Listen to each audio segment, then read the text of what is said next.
topics using the source material itself.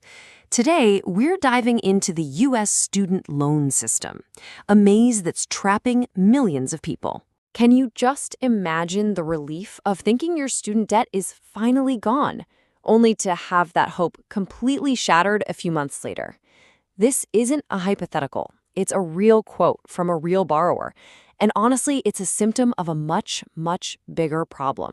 You see, that borrower is not alone, not even close. They're one of over 40 million Americans with federal student loans.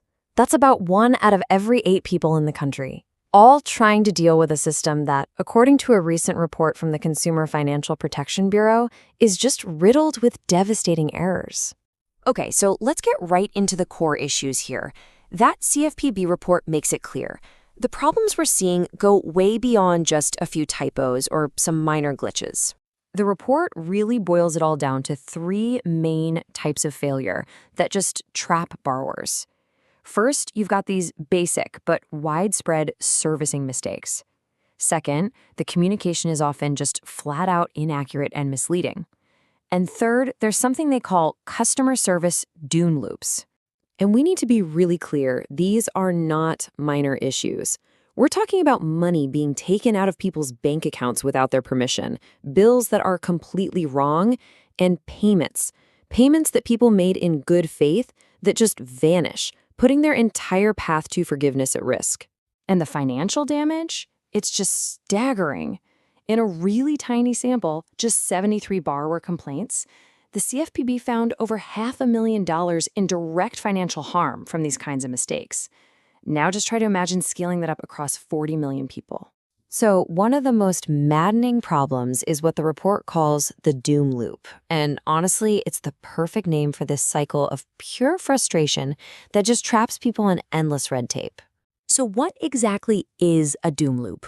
Well, it's when you're trying to solve a problem, say a simple billing error, but every single path you take, every person you talk to, just leads you right back to where you started, with absolutely no solution. And this visualizes that cycle perfectly. A borrower calls for help, waits on hold for who knows how long, only to finally get an agent who tells them to just check the website. But what does the website say? It tells them to call the exact same number. It's a closed loop of frustration, and it just wears people down. Now, the crazy thing is, this broken system has programs that are supposed to be lifelines. You know, things like Public Service Loan Forgiveness, or PSLF, which promises to cancel debt for public servants after 10 years of payments. Or income-driven repayment plans that are meant to make monthly payments affordable. But as we're seeing, these same servicer failures turn those lifelines into impossible obstacles. This quote right here just says it all. For people in public service, we're talking teachers and nurses, firefighters, they are counting on these programs, and a single error from their servicer feels catastrophic because it threatens years and years of careful planning and service.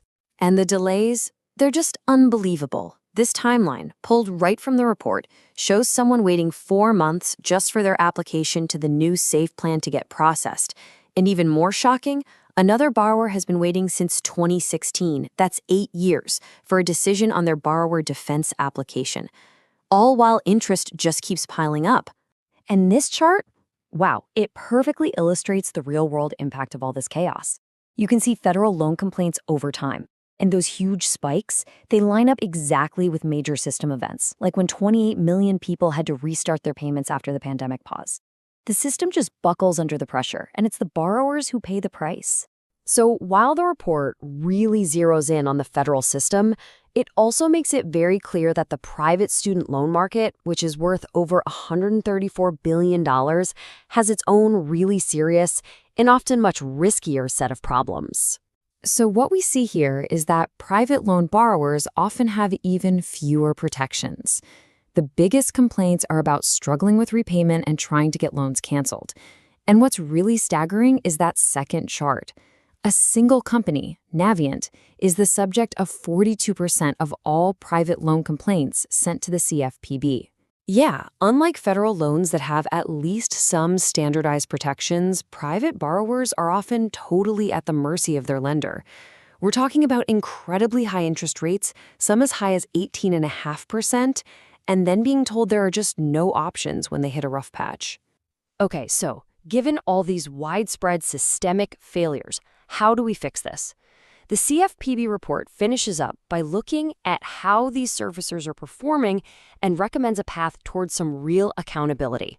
The data here is incredibly revealing. I mean, just take a look at Mohila.